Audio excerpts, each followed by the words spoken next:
శాంతిని ప్రపంచ శాంతిని కోరుకునే క్రీస్తు సంఘ కాపరులను దాడి చేయటం హతమార్చడం తీవ్రమైన చర్యగా పరిగణిస్తున్నామని పొన్నూరు నిడబ్రోలు పాస్టర్స్ ఫెలోషిప్ నాయకులు అన్నారు. ఇటీవల మృతి చెందిన ప్రముఖ పాస్టర్ పగడాల ప్రవీణ్ అనుమానాస్పద మృతికి నిరసనగా పొన్నూరు నిడబ్రోలు పాస్టర్స్ ఫెలోషిప్ ఆధ్వర్యంలో పొన్నూరు పట్టణ మండల పరిధిలోని అన్ని క్రైస్తవ సంఘాల నాయకులు ఆదివారం పొన్నూరు పట్టణంలో క్యాండిల్స్ వెలిగించి నిరసన ప్రదర్శన నిర్వహించారు. అనంతరం పట్టణంలోని ప్రపంచ మేధావి రాజ్యాంగ నిర్మాత డాక్టర్ బిఆర్ అంబేద్కర్ సెంటర్లో వారు మాట్లాడారు. పాస్టర్ పగడాల ప్రవీణ్ మృతి అనుమానాస్పదంగా ఉందని తెలిపారు. పగడాల ప్రవీణ్ మృతి తర్వాత సోషల్ మీడియాలో మేమే చంపామని, కొందరు యాక్సిడెంట్ అని, ఇలా కొందరు అనేక రకరకాలైనటువంటి వ్యాఖ్యలు వస్తున్నాయని తెలిపారు. ఏదేమైనప్పటికీ సమాజానికి ప్రజలకు సేవ చేస్తున్న పాస్టర్లపై దాడులు చేయటం, చంపటం రాజ్యాంగ విరుద్ధమన్నారు. పాస్టర్ పగడాల ప్రవీణ్ తన సొంత సాఫ్ట్వేర్ కంపెనీకి సీఈఓగా ఉంటూ తన సొంత డబ్బుతో పాస్టర్గా సమాజంలో సేవలు అందించారని తెలిపారు.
ఆగా వెనకలాగా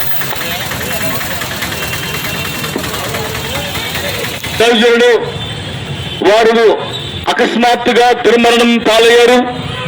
మరణానికి కారణం ఇంకా తెలియబడలేదు, కానీ వారిని దుర్మార్గంగా చంపారు అనేది క్రైస్తవ లోకమంతా కూడా అనుమానిస్తున్న విషయం. ఈ విధంగా మైనారిటీస్ అయిన క్రైస్తవులు ఉండి ముస్లింస్ ఉంటూ అలాగే పేద వర్గాలను కొల్పు అనేది మరి క్రైస్తవ సమాజానికి ఎంతో ఆశీర్వాదకరమైందని ఈ కార్యక్రమాన్ని ఏర్పాటు చేసిన ఫెలోషిప్ మరి నాయకులకి, దేవుని సేవకులకి, అధ్యక్షులకి అందరూ కూడా నేను హృదయపూర్వకమైన వందనాలు తెలియపరుస్తూ ఉన్నాను.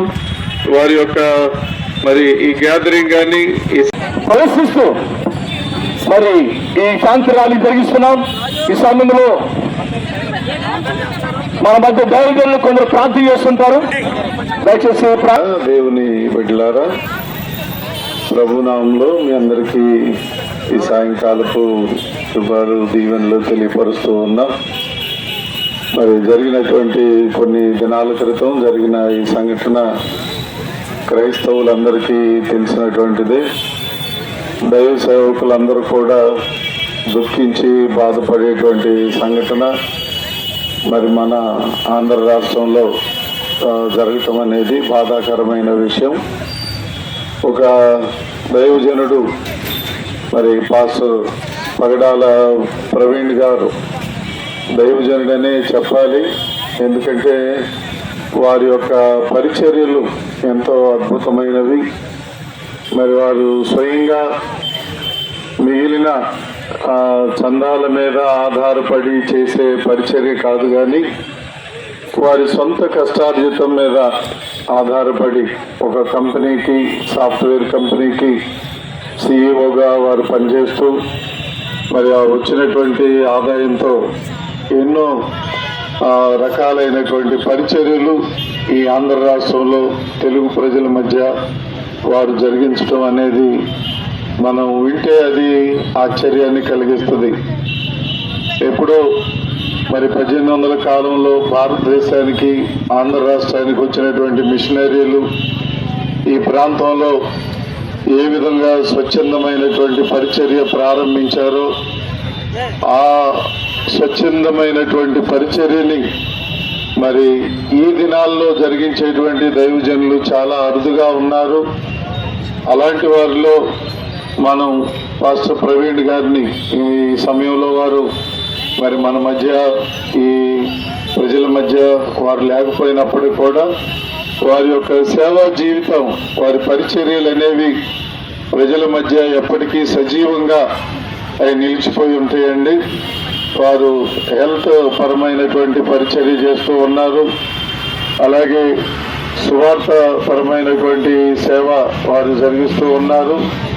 ఇంకా స్వయంగా వారి నోటి నుండి వారే తెలియజేసినటువంటి సేవలు, వివిధ రకాలైనటువంటి తెగలు, ట్రైబల్స్ మధ్య వారు జరిగిస్తూ ఉన్నటువంటి పరిచర్యలు అనేవి ఈ ఆంధ్ర రాష్ట్రం మరి గర్వించదగినటువంటి పరిచర్యలు.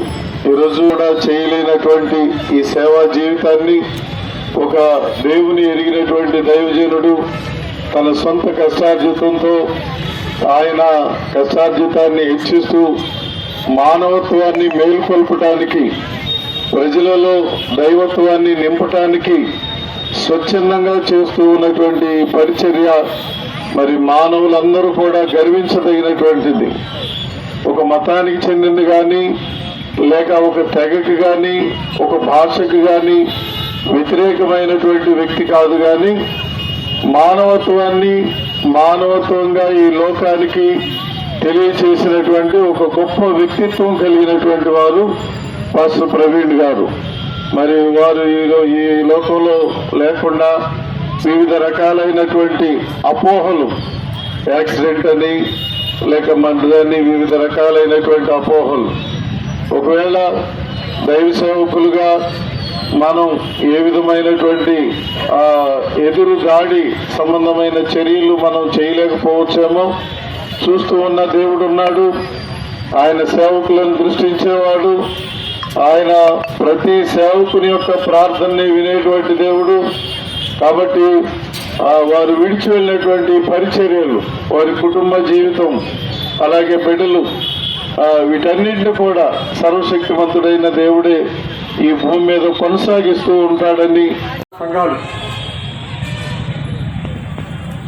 అందరూ కలిసి ఐక్యంగా నిర్వహించినటువంటి ఈ ర్యాలీ నిజంగా ఈ గుంటూరు జిల్లాకే తలవారికి.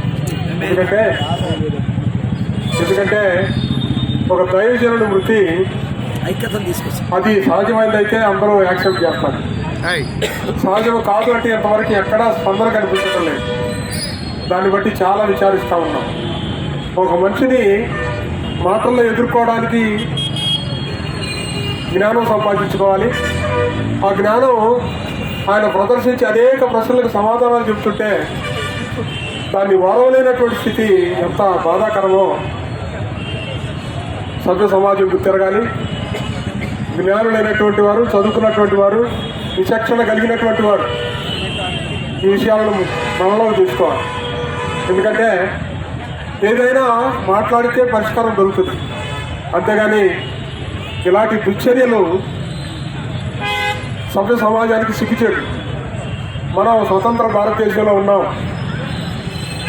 పరాయి పాలన వద్దు, మన పాలన అంటే మన పాలనలో కూడా ఇలాంటి దౌర్జన్యాలు జరుగుతూ ఉంటే అది సభ్య సమాజానికి ఎంత బాధాకరమో అందరూ కూడా విచక్షణ కలిగి ఆలోచించాలని కోరుతూ ఉన్నారు. ప్రియమైనటువంటి వాళ్ళ ఈ యొక్క అవకాశాన్ని కల్పించింది. ఈ యొక్క అవకాశం ద్వారా 100 కాదు, 1000 కాదు, 1,00,000 కాదు, కోట్లు పగడాల ప్రవీణులు మన భారతదేశం అంతా విస్తరించి క్రైస్తవ యొక్క జీవితం అంటే ఏమిటో తెలియజేయడానికి ప్రతి ఒక్క క్రైస్తవుడికి ఈ యొక్క అవకాశాన్ని ఇచ్చింది. కనుక ఒక విధంగా మనం బాధపడాలి, ఎందుకంటే ఆయన మన మధ్య లేరు.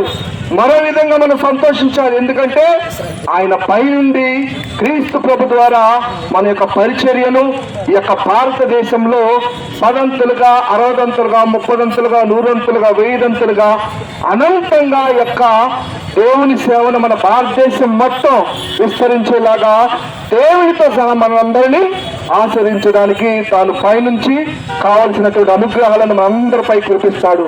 కనుక ఇది ఆరంభం మాత్రమే కాదు, ఇది ప్రారంభం. దేవుడు మన యొక్క ప్రతి అడుగుని, ప్రతి ఒక్క మాటను దీవించి క్రైస్తవత్వాన్ని ప్రపంచం అంతటా, భారతదేశం అంతటా విస్తరింప చేయాలని ఈ యొక్క సమయంలో కోరుకుందాం. మన సహోదరుడు పగడాల ప్రవీణ్ గారి యొక్క ఆత్మకి విశ్రాంతి కలగాలని ప్రతి ఒక్కరూ కూడా మనస్ఫూర్తిగా కోరుకున్నాం.